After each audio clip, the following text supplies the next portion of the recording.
এখন severe pain নিয়ে রুগীরা আসে, জ্বর নিয়ে আসে এবং খুবই কান্নাকাটি করে, স্যার খুবই ব্যথা, পারতেছি না। ফার্মেসি, যারা ফার্মেসি থাকেন বা যারা ওষুধ বা স্বাস্থ্যের সাথে রিলেটেড, আমার পরামর্শ হচ্ছে দয়া করে আপনারা তাদেরকে কোনো ধরনের পেইন কিলার, এনএসআইডি আমরা যেটা বলি, বিশেষ করে ভল্টালিন সাপোজিটরি, রোলাক, কিটোরোলাক ইঞ্জেকশন, ব্যথার ইঞ্জেকশন যেগুলো আছে, প্লিজ এটা দেওয়া যাবে না। এটা দিলে আপনার রোগীর ক্ষতি করলেন না আপনি। কারণ ডেঙ্গুতে আমাদের রক্তের একটা উপাদান যেটা আমাদের জন্য দরকারি শরীরের জন্য, প্লেটলেট, এটা কমে যায়। এই এনএসআইডি ইউজ করলে, এনএসআইডি দিলে, যদি ব্যথার ওষুধগুলো দেন আপনি, আরো কমে যাবে। তার মানে আপনি রোগীর ব্যথা কমেছেন, মানে হচ্ছে আপনি হলে রোগীর ক্ষতি করলেন ইন দ্য লং টার্ম।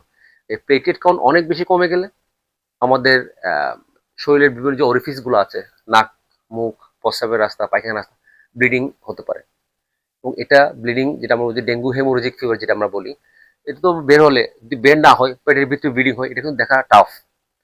এবং আরেকটা জিনিস হচ্ছে, ডেঙ্গু আমাদের শরীর থেকে পানি বের করে নিয়ে যায়। হ্যাঁ, আমাদের শরীরে একটা ভীষণ পানি থাকে আমাদের, এই পানিটা ইনসেন্সিবল লস, স্কিন দিয়ে আস্তে আস্তে এটা লস করে ফেলে, পানি শূন্যতা হয়ে যায়। এই জন্য রুগীরা বেশি অস্থিরতা করে, বলে যে রুগী অস্থিরতা লাগতেছে, ভালো লাগছে না, এই ধরনের কমপ্লেন নিয়ে রুগীরা কিন্তু আসে।